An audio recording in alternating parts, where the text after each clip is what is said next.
Hello everyone and welcome back to JRPTea-Time. It feels like it's been a very long time. I do apologise for the gap. I've sort of been very on and off over the last week, but I should be back to my daily content starting now. So JRPTea-Time this week, I've called it, I believe, or I hope I have called it, because I'm recording this before I've named it, obviously. I'm hoping I'm calling it something like Open-World Mayhem, because that's really what it's kind of like at the moment. There's a lot of open-world games coming out, and I just want to talk about that trend at the moment and a couple of the big ones that have come out recently and what sets them apart. And for that, I'm going to be talking a lot about Zelda, I guess, and Horizon Zero Dawn, and Nier Automata. I don't really know why this fits in, but I'm gonna make something called Banana Bake. I was trying to justify it like, you know, I'm talking a bit about Nintendo, and Donkey Kong is a thing, and he likes bananas. I don't know if that works. I don't think it does, but I'm going to make it anyway, and this is the first time I've tried this tea, so experimentation time, guys. 1 teaspoon of banana bake. 100 degrees for 3 minutes. So yeah, I have my Switch back here. I got my Switch on launch, and I've been playing a lot of Zelda. I've been playing I Am Setsuna, which I will have reviews up for both very soon. But I'm going to be talking a lot about Zelda in this video anyway. Alright, let's let that tea go. So, open world games. Very recently we've had Zelda Breath of the Wild, we've had Horizon Zero Dawn, we've had that Ghost Recon one, which I'll be honest, I haven't played because who wants to play yet another Ubisoft open world game when there's all these amazing ones coming out. And Nier Automata, which, I mean, it's an open world game, it just is. I mean, you know, it's sort of, you can make the excuse that it's sort of semi-open world or something, but I mean, it's basically open world. You have like a hub, you have multiple quest hubs and towns, and you can travel anywhere from anywhere. So it's pretty much an open world game. And I was sitting back and thinking, you know, which ones I'm enjoying the most. I'm enjoying Nier Automata for the story. I am enjoying Zelda for, I mean, I just can't stop playing that game. It's really hard to get a hold of why that game is so good. But I will talk about this very shortly. That game is really damn good, and it deserves all of the praise it's getting. Horizon Zero Dawn, it doesn't really do anything different. Like, it doesn't... The combat is okay. The story is... I mean, it's not really there. It was sort of engrossing early on, but it just sort of became the exact same problem that all open world games have. It ruins... It just has no pacing, and it sort of disappears into all the side questy stuff.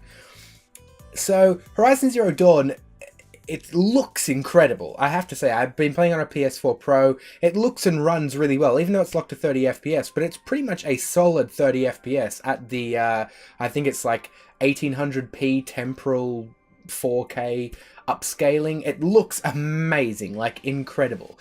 And that's really, you can tell that's what they've focused their time on. Zelda, on the other hand, has focused time on the actual exploration part. They wanted a big open world, and they wanted you to literally be able to go anywhere. Nier Automata focused almost entirely on the story, and that's just the kind of game that Nier is, or Nier Automata is, and it's incredible for that.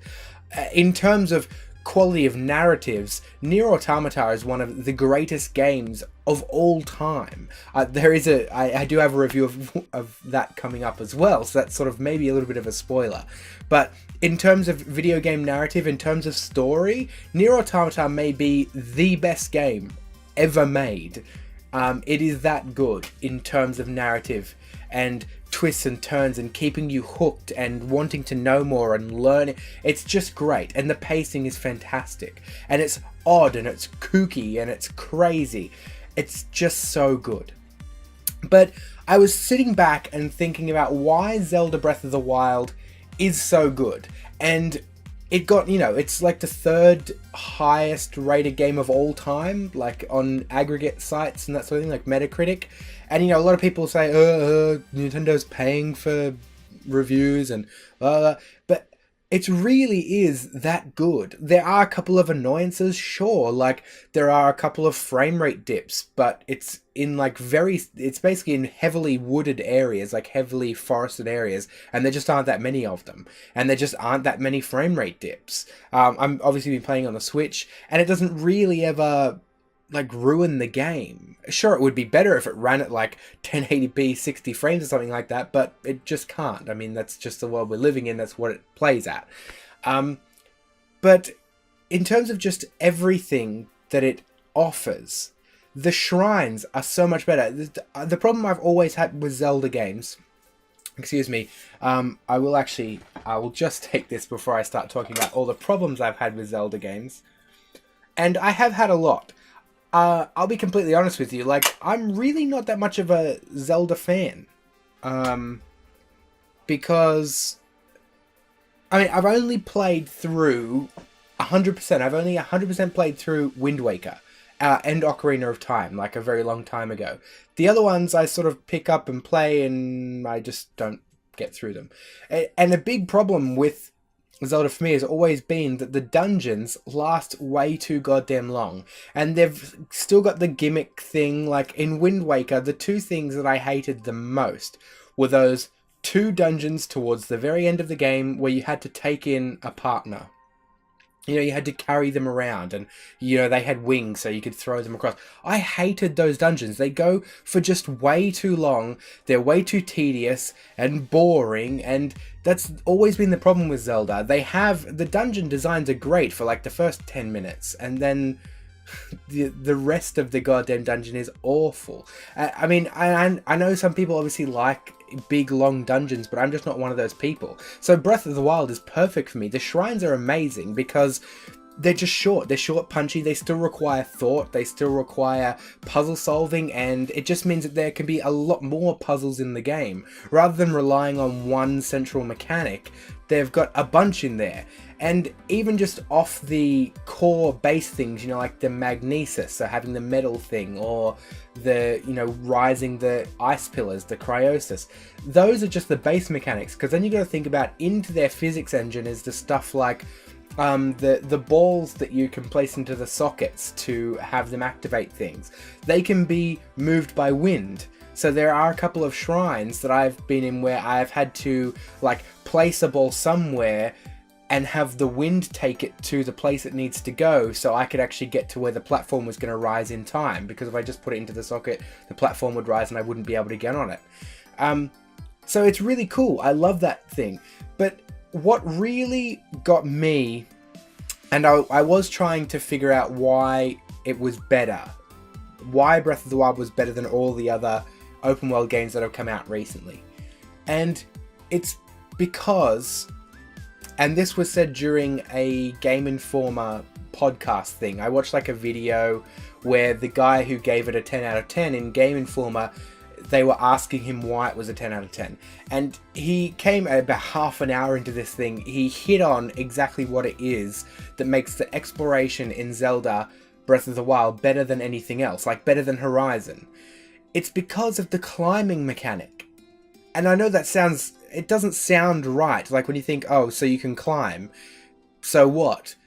And the climbing mechanic is kind of tedious and not that great, because it's based on your stamina meter and you can't climb infinitely.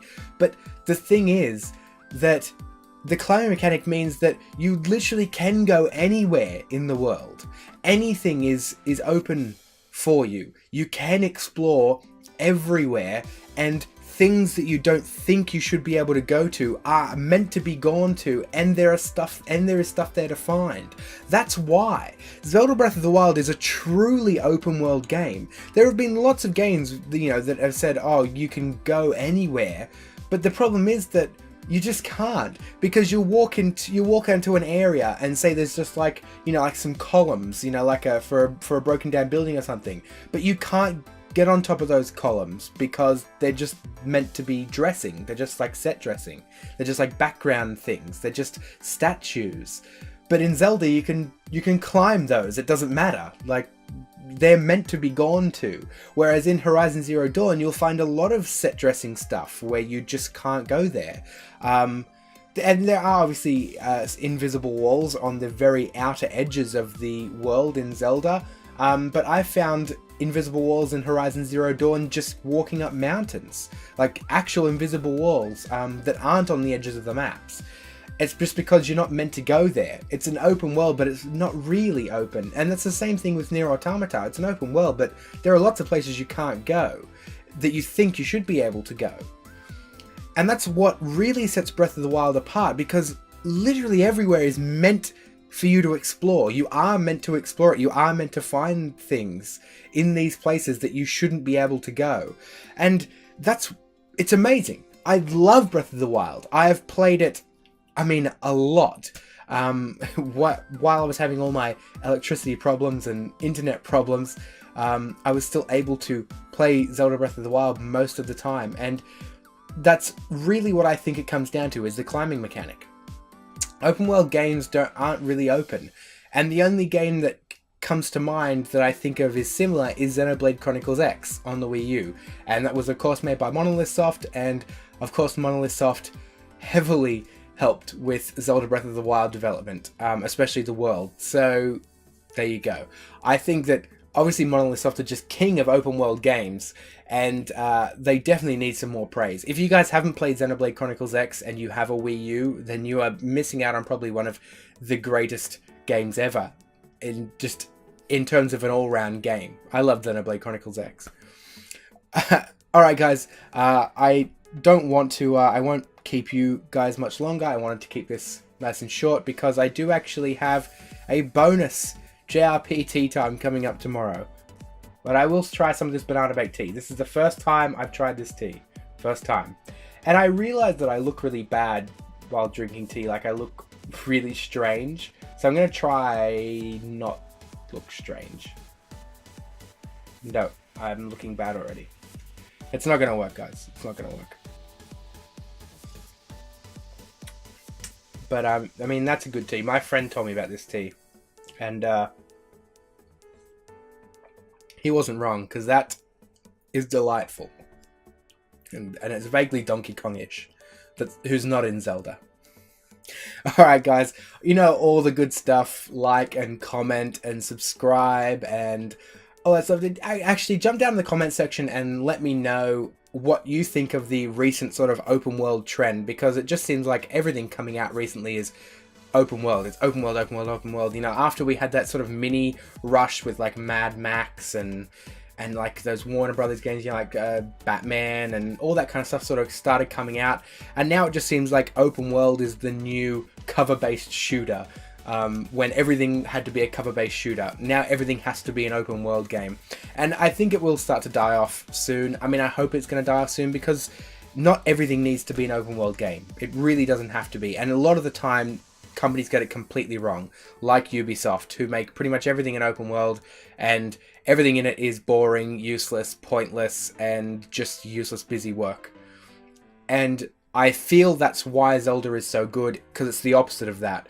It doesn't, the story that it has in it, while limited, doesn't detract from, you aren't getting mixed up in anything. In other open world games, you'll be in this, you know, crucial story thing, like, you know, I have to save the world, I have to do this thing, but then you can stop and like help an old granny collect 5 flowers or something.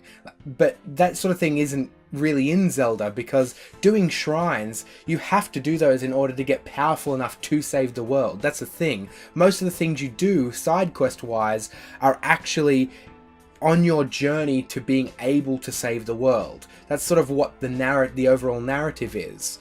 So that's why I think Zelda just does it better. It just does it better, and it deserves all the praise it's getting. Alright guys, I will see you tomorrow, and I'll probably see you again for some collab stuff before the bonus JRPTea-Time, and I'll be back with daily content now from now on. Alright guys, I'll see you all soon.